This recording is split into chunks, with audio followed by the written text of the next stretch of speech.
Super prime ટાઈમમાં આપનું સ્વાગત છે। હું છું જગદીશ। સમાચારની શરૂઆત વિસ્તારથી અને સૌથી પહેલા જોઈશું કાજલના કડવા વેણ, પાટીદારોમાં રોષ।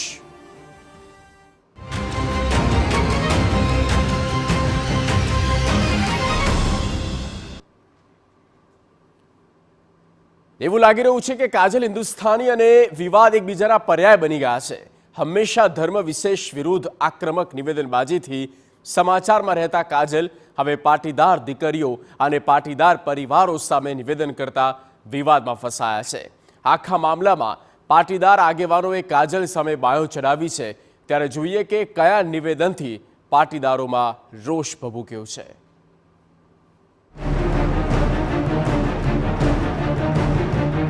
આમ તો કાજલ હિન્દુસ્તાની અને વિવાદ કોઈ નવી વાત નથી। પોતાના વાણી વર્તનને લીધે પહેલા જેલવાસ પણ ભોગવી ચૂક્યા છે। જોકે અત્યાર સુધી અન્ય ધર્મને ટાર્ગેટ કરતા કાજલ આ વખતે નવા જ વિવાદને લઈને ફસાયા છે।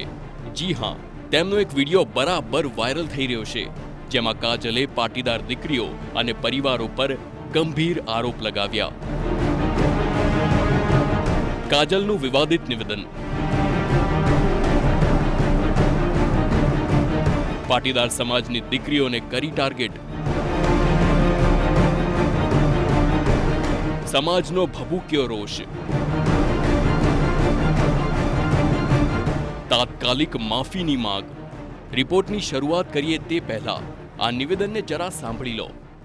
મોરબીના એક જ કોલેજની 7 પટેલની દીકરીઓ, ફરી કહું છું 7 પટેલની દીકરીઓ બોયફ્રેન્ડ બધા મુસલમાન બનાવ્યા છે ને અંદર બોયફ્રેન્ડ બદલે છે કે 4 દી આના સાથે હું મજા કરીશ, 4 દી તું મજા કરજે, પછી અંદર બોયફ્રેન્ડ સ્વેપિંગ ચાલે છે ને। એ સાથે મળીને ઓલા મુસ્લિમ છોકરાઓને 40 લાખ રૂપિયાની 4 વ્હીલર લઈને ગિફ્ટ આપી દીધી, કેમ કે પિતા બહુ પૈસા કમાવામાં વ્યસ્ત છે, માતા રીલ બનાવવામાં અને પોતાની મસ્તીમાં મસ્ત છે। ઘરમાં લાખો રૂપિયા પડ્યા છે, ઓલી અંદર તિજોરીમાંથી પૈસા કરોડો પડ્યા હોય, એમાંથી 2-5 લાખ રૂપિયા કાઢી લે તો કોને ખબર પડવાની છે? 7 છોકરીઓ 5-5 લાખ રૂપિયા ઘરમાંથી ચોરી કરે તો ખબર કોને પડવાની? એ છોકરીઓની ઉંમર છે 16 અને 17 વર્ષની। હવે વિચારી લ્યો આપણું સમાજ કઈ જગ્યાએ જઈ રહ્યું છે। સાંભળ્યું ને? કાજલ હિન્દુસ્તાનીએ પોતાના નિવેદનમાં અનેક વિવાદને છંછેડ્યા। તેઓએ જાહેર મંચ પરથી પટેલ સમાજને નામ લઈને ટાર્ગેટ કર્યો અને ન માત્ર સમાજની દીકરીઓ પરંતુ પટેલ સમાજના માતા પિતા પણ બેદરકાર છે તેવી વાત કરી।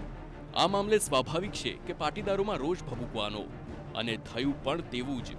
આટલું વ્યક્તિગત સમાજને ટાર્ગેટ કર્યો એટલે સમાજના આગેવાન મનોજ પનારાએ કાજલ સામે FIR કરી અને કહ્યું કાજલ સુધરી જાય।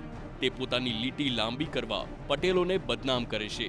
તેઓ સુધર્યા નહીં તો ઠેર ઠેર FIR થશે। પોતાની લીટી મોટી કરવા માટે બીજાની લીટી ભૂસવાનો પ્રયત્ન, કોઈને બદનામ કરીને પોતાને વાહવાહી મેળવી, અને કાજલબેન પોતાની TRP માટે મોરબીના પાટીદાર સમાજની દીકરીઓને બદનામ કરવાનું આખું એક ષડયંત્ર ઊભું કરેલું છે।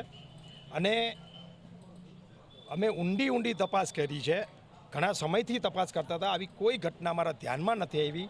આમ છતાં કાજલબેન અમારી પાટીદારની દીકરીઓને બદનામ કરવા માટે જાહેરમાં માઇક ઉપર મીડિયામાં આ પ્રકારની વાત કરે છે, અને અમારી વાત કાજલબેન સુધી મીડિયાના માધ્યમથી પહોંચાડી છે કે હજી તમે સુધરી જાઓ અને પાટીદાર સમાજની માફી માગો, નહીતર આવી FIR તમારા વિરુદ્ધ ગુજરાતભરમાં તમામ તાલુકા અને તમામ જિલ્લાઓમાં જ્યાં પાટીદાર વસે છે ત્યાં કરવામાં આવશે।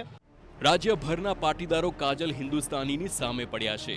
તમામ આગેવાનોનું સ્પષ્ટ માનવું છે કે તેઓના નિવેદન પાછળ કોઈ તથ્ય નથી। કાજલે આ પ્રકારના નિવેદનો ના આપવા જોઈએ।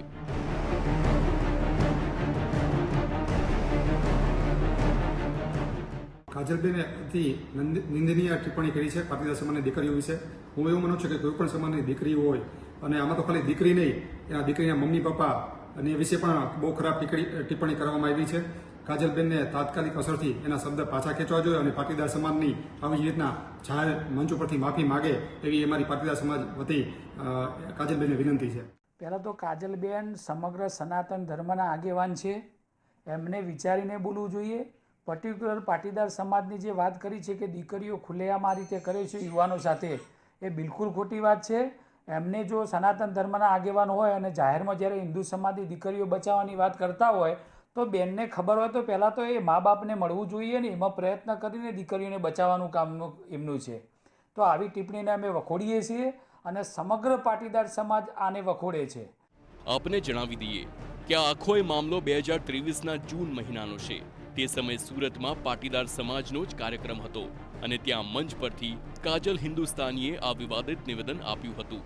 જો કે તે સમયે વાતનો વિવાદ ન થયો એ આશ્ચર્ય પમાડે તેવી બાબત લોકોને લાગી રહી છે. કારણ કે કાજલે તો પાટીદાર સમાજના કાર્યક્રમમાં જ આ નિવેદન આપ્યું હતું. પરંતુ હવે 9 મહિના બાદ મામલો ગરમાયો છે અને નિવેદનને લઈ FIR સુધી વાત પહોંચી ચૂકી છે. આ ઘટનાને લઈને અનેક સવાલો ઊભા થઈ રહ્યા છે. કાજલે દીકરીઓના પરિવારને જાણ કેમ ના કરી? કેમ જાહેર મંચ પર સમાજનું નામ બદનામ કર્યું? શું તેઓ અંગત રીતે આગેવાનોને ના કહી શક્યા હોત? મનોજ પનારા ઘટનાની તપાસ બાદ કહી રહ્યા છે કે આવી કોઈ ઘટના થઈ જ નથી. તો શું કાજલે જાતે ઘટનાને ઉપજાવી છે? શું વાસ્તવિકતાથી દૂર છે કાજલની કહાની?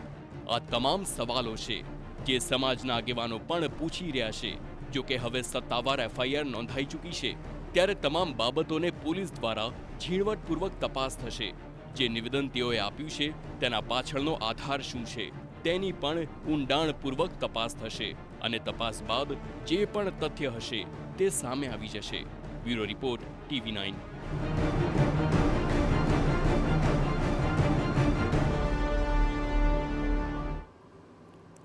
તો વિવાદિત નિવેદન પર પહેલીવાર બોલ્યા કાજલ હિન્દુસ્તાની. નિવેદનથી પાટીદાર